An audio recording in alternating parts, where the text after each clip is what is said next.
Good morning. I am Prakash Rajpuri, Science and Maths teacher of Jharkhand Public Shikshan Sansthan Titiari. I am going to start our online class for science subject of class 8 chapter 1st agriculture management. Listen carefully. If you have any doubt you can ask me. Now first question is arrange the following steps of preparation of soil in correct order.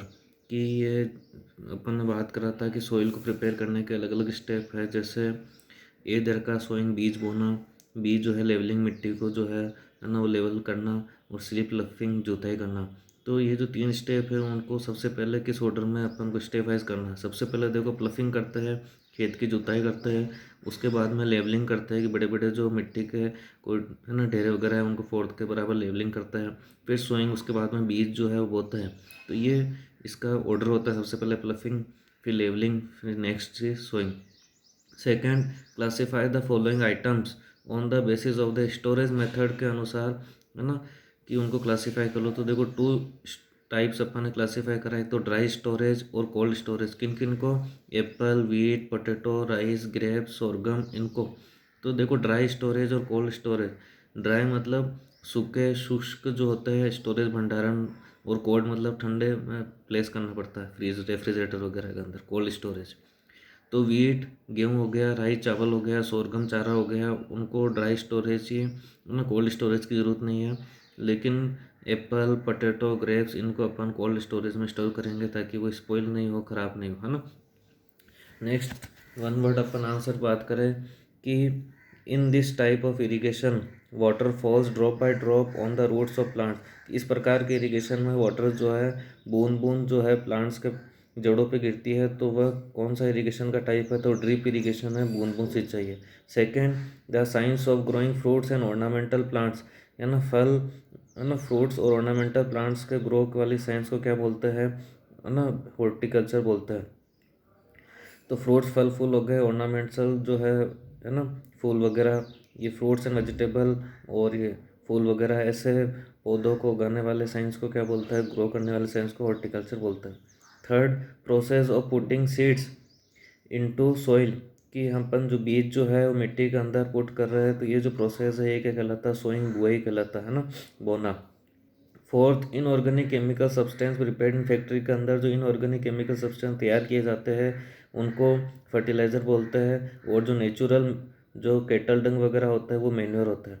Fifth, cutting of crops from the field on maturity, ये mature होने पे, पक जाने पे फसल को अपन काटते हैं, है ना, कटिंग करते हैं, उसको क्या बोलते हैं? उस प्रोसेस को जो है ना हार्वेस्टिंग बोलते हैं।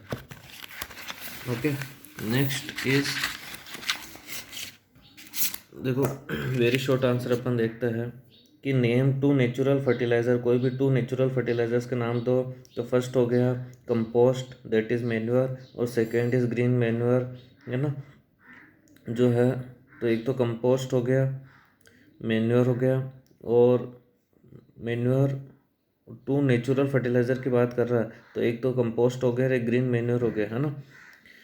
तो ये नेचुरल फर्टिलाइज़र है, ये फर्टिलाइज़र नहीं होगा, केवल ग्रीन मैन्योर है ना, ये भी मैन्योर ही है। Second, what do you mean by ploughing? Ploughing से आप क्या समझते हो?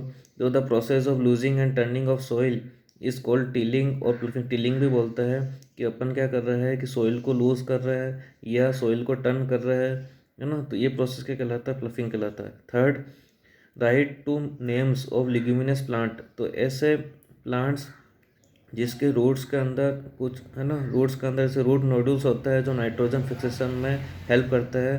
तो ऐसे प्लांट्स को लिग्यूमिनस प्लांट्स बोलते हैं, क्योंकि हमने क्लास 7th के अंदर भी स्टडी करा था कि डायरेक्ट नाइट्रोजन जो है बहुत अधिक मात्रा में एयर के अंदर होने के बाद भी, बावजूद भी, जो प्लांट्स जो है वो डायरेक्ट नाइट्रोजन जो है एब्जॉर्ब नहीं कर पाते, डायरेक्ट जो है वो एटमॉस्फेयर से ले नहीं पाते। तो वो या तो मिनरल्स के फॉर्म में जो है वो सोइल के थ्रू जाता है, रूट्स के थ्रू जाता है। तो और कुछ रूट्स के अंदर जो होता है रूट नोड्यूल्स होता है जिसके थ्रू जो है नाइट्रोजन फिक्सेशन होता है, कि वो नाइट्रोजन, है ना, जो फिक्स करता है एटमॉस्फेरिक नाइट्रोजन को, फिर वो नाइट्रेट्स वगैरह में कन्वर्ट करके फिर वो जो इस प्रकार से एब्जॉर्व करते हैं। तो ऐसे 2 लिग्यूमिनस प्लांट्स के नाम बताने हैं। तो देखो फर्स्ट तो है चिक पीस, है ना, और सेकंड पी है। तो 2 एग्जांपल हो गए। Fourth, write some method of ploughing, जुताई के कोई भी 2 मेथड्स आप बताओ। तो एक तो प्लफ हो गया, कल्टीवेटर हो गया, वही हो गया, ये है ना, इसके थ्रू अपन करता है। फिफ्थ, व्हाट आर मैन्योर और फर्टिलाइजर्स क्या है? The substance which are added to the soil in the form of nutrient. वह सब्सटेंस और पदार्थ जो अपन सोइल के अंदर, मिट्टी के अंदर ऐड करते हैं, किस फॉर्म में? न्यूट्रिएंट्स के फॉर्म में, पोषक तत्व के फॉर्म में। किस लिए? For healthy growth of plants की, प्लांट्स की ग्रोथ जो है, प्लांट जो है वो स्वस्थ रहे, प्लांट्स की ग्रोथ जो अच्छी हो, इसके लिए न्यूट्रिएंट्स के फॉर्म में अपन जो सब्सटेंस मिट्टी के अंदर मिलाते हैं उनको मैन्योर और फर्टिलाइज़र बोलते हैं। खाद और उर्वरक मिट्टी में क्यों मिला रहे हैं? ताकि प्लांट्स की ग्रोथ अच्छी हो, उनको अच्छे न्यूट्रिएंट्स मिले, तो वह सब्सटेंस क्या कहलाते हैं? मैन्योर और फर्टिलाइज़र। सिक्स्थ, कुछ फर्टिलाइजर्स के नाम बताओ, नेम सम फर्टिलाइजर्स। तो यूरिया हो गया, अमोनियम सल्फेट हो गया, सुपर फॉस्फेट हो गया, पोटाश हो गया, पोटेश। तो ये सारे जो एग्जांपल है वो फर्टिलाइजर के एग्जांपल है ना। Seventh, write some modern method of irrigation. Irrigation के कुछ आधुनिक तरीके, सिंचाई के कुछ आधुनिक तरीके बताओ, मेथड्स बताओ, मॉडर्न मेथड बताओ। तो स्प्रिंकल सिस्टम, फुहारी पद्धति, ड्रिप सिस्टम, बूंद बूंद सिंचाई, ये दो है ना, ये आप जानते हो। Ninth, what is harvesting. तो cutting of crops after it is mature, कि पकने के बाद में अपन फसल को काटते हैं, है ना, क्रॉप को कट करते हैं, तो ये प्रोसेस क्या कहलाता है? Harvesting. Ninth, what do mean by combine. तो combine is an agriculture implement, ये कृषि का उपकरण है विच इज कॉम्बिनेशन, जिसमें हार्वेस्टर और थ्रेशर दोनों ऐड होता है ना। हार्वेस्टिंग वाला अपन ने देखा था, थ्रेशिंग देखा था, तो दोनों होता है, कटिंग भी होता है और थ्रेसिंग भी होता है। हार्वेस्टिंग और थ्रेसिंग, तो हार्वेस्टिंग के लिए हार्वेस्टर और थ्रेसिंग के लिए थ्रेसर, तो दोनों का कॉम्बिनेशन वाला एक ऐसा एग्रीकल्चर इंस्ट्रूमेंट जो हार्वेस्टिंग भी करता है, थ्रेसिंग भी करता है, दोनों एक साथ करता है ना, तो वो क्या कहलाता है? कॉम्बाइन, है ना।